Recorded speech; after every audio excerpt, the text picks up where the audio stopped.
Night Night God Bless is a project based on capturing memories of the elderly in aim of creating an artistic twist on a time capsule.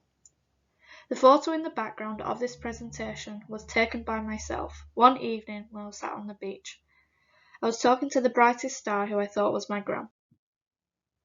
Since September, Night Night God Bless has been an ongoing project. From being influenced by Tony Luciani's Mama in the Meantime to creating an ethical agreement for a church, I have made leaps and bounds in this project. Beginning with the philosophy Memento Mori, remember you have to die, my project has explored taboo topics of old age and death. Artworks from J.V. Leal and T.R. Williams, we can see the Memento Mori as prime subject in their artworks. From the Baroque period to the modern day, Memento Mori has taken stance in multiple works. I have taken Memento Mori and twisted it into my own project. My project began after research into Tony Luciani. His project Mama in the Meantime stole my heart and influenced me heavily. His black and white portraiture of his elderly mother with dementia was my main point in starting. His technique and colour use can be seen within my project.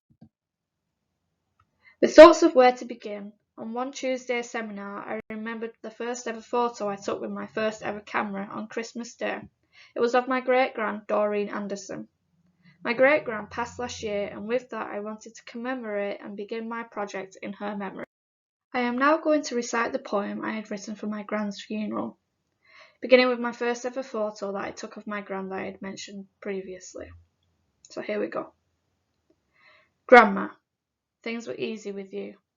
You'd just be sat there, I'd come over, snuggle up next to you. You'd hold my hand, and everything felt okay. Without saying a word, you knew. I'd say I love you, and with a smile you'd go I love you too in that soft, comforting voice. If you felt mischievous, you'd tickle my knee, I'd tickle your hand, and then in return I'd feel a slight slap on my hand. The last time we snuggled was on Boxing Day morning. You stayed up all night with hallucinations and insomnia. To settle you to sleep, I climbed into your bed with my children's Bible and showed you all the illustrations. You didn't say anything, but you held my hand. I put my head on you, I listened to your breathing and your heartbeat. Peace. You, Granny, is where I found peace. I didn't have to explain myself. You loved me unconditionally, even with my messy room. I knew if that was the last time, I don't think I would have let you go. I'll never forget the hard-boiled sweets in your sweetie jar, the naughty mischievous face you'd pull with your tongue out, Boxing Day buffets at your home, Christmas and weekends spent snuggling, going to town and you'd give us £1 for the pound shop, and then after the shopping we'd wave you goodbye on the bus. The telling off I'd get for my room being a mess. Being told to stay away from them boys, you tickling my hand, meeting you on the other side of the park when you got off the bus. Number of times we had egg and chips for tea, Greenwoods for lunch, holidays at Carligran, and finally you saying I love you too.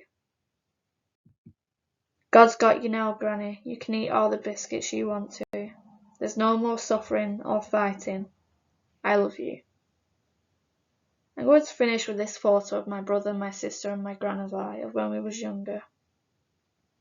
We loved her dearly and she loved us too.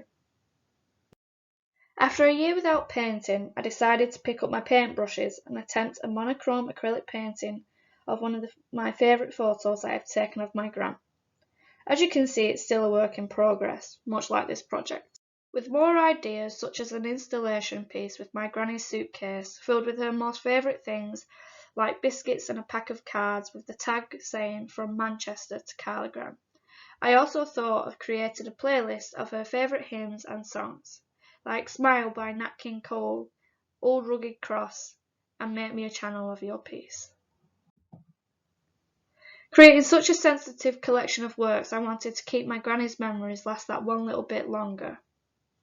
A time capsule is usually filled with objects and then turned into the ground during a little ceremony, quite like a funeral. Where is this project going? Like I have done with my gran, I wanted to create a collection of work for other individuals. I began with the ethical side, creating an agreement for participants to sign and my contact information if they wish to pull out. Beginning with my roots of loving to listen to elderly people's stories, I wrote an email to Reverend Bill at New Street Church. With 3 agreeing, I began with my first person, Linda. Meet Linda. She is 72 years young and a member of New Hope Church. The black and white photo is a quick snapshot which turned into a beautiful photograph that will be used for the compilation of work I'll do for Linda. The photos next to her is of when she was young and of her family members. I sent over some questions for Linda and other participants to answer. Questions such as, who was your first love? What is one memory that taught you a lesson? Giving me an insight into her life, Linda opened up about her first love, Martin, and how they first caught glance from each other from across the lake. With questions, research and photos, I am turning who was once a stranger into a friend. With trust and kindness, Night Night God Bless will continue to be a heartfelt human project of work. Strangers to friends, memories to history, present artwork to future knowledge. And lastly, I want to end with this. Now I lay me down to sleep, I pray the Lord my soul to keep, and if I die before I wake, I pray the Lord my soul to take. I love you. Night night, God bless, Grandma.